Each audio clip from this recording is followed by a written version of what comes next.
কিভাবে লুকিয়ে আছে রহস্য কুঠারে, এমনই এক দুর্ধর্ষ গল্প ইনসাফ। রক্তের ইনসাফে গোলাপের স্থান নেই। তাসনিয়া ফারিনকে দেখা গিয়েছে এক হাতে গোলাপ, অন্য হাতে কুঠার নিয়ে দাঁড়িয়ে আছেন। চারদিকে যেন রক্ত আর রক্ত। এমনই ইনসাফের একটি পোস্টার মুক্তি পেয়েছে ইতিমধ্যেই। ছবিটি রীতিমতো ভাইরাল হয়েছে। তাসনিয়া ফারিনকে এবার অন্য এক লুকে দেখা যাবে। অন্য একটি পোস্টারে দেখা যায় তাসনিয়া ফারিন বন্দুক হাতে দাঁড়িয়ে আছে, সেখানেও রক্ত আর রক্ত।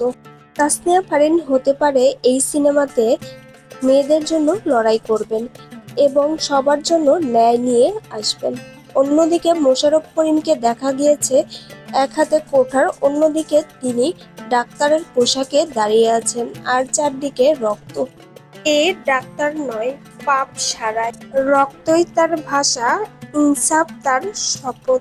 তিনিও ন্যায়ের জন্য লড়াই করবেন,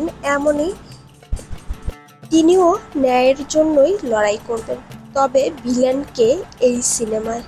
অন্যদিকে শরীফুল রাজকেও দেখা গিয়েছে কুঠার হাতে, রক্তমাখা শরীরে। তিনি কি ভিলেন, নাকি তিনিও ন্যায়ের জন্যই লড়াই করছেন? দর্শকের মধ্যে হাজারো প্রশ্ন জেগেছে ইনসাফ সিনেমা নিয়ে। তবে এই সিনেমার গল্প হতে পারে তারা তিনজনই ন্যায়ের জন্য লড়ছেন। যেখানেই অন্যায় দেখছেন সেখানেই তারা তিনজনই হাজির হচ্ছেন। এবং তবে অন্যদিকে শরীফুল রাজকে অন্য একটি কুঠার হাতে দেখা মিলেছে, যেখানে তাসনিয়া ফারিন ও মোশাররফ করিম একই রকমের কুঠার হাতে নিয়ে আছেন। তবে কি শরীফুল রাজ ভিলেন রূপে ধরা দিবেন ইনসাফ সিনেমাতে? অন্যদিকে হতে পারে অন্য কেউ ভিলেন থাকতে পারে।